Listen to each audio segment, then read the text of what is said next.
Бүгін, яғни 25 желтоқсан, әзербайжандық самолет Бакудан ұшқан Грозныйға баратын болған, бірақ Грознойда тұман болуына байланысты Махачкалаға, Махачкаладан Ақтауға жіберілген. Ақтауға аварийный посадка жасайтын кезде 3 километр қалған кезде бұл самолет крушенияға ұшырайды, яғни авария болады. Бұл самолеттің ішінде 67 адам болған, оның 28-і тірі қалған, 25-і скорыймен больницаға жеткізілген.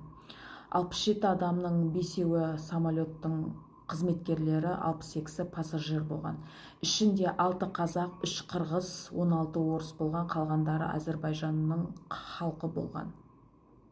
Енді бұл самолетті топтаған құстармен соғысқан дейді, әлі белгісіз, енді зерттеледі. Мынандай крушениядан кейін тірі қалған адамдар өте ғажап, Алла жар болып аман қалғандарына Құдайға шүкір.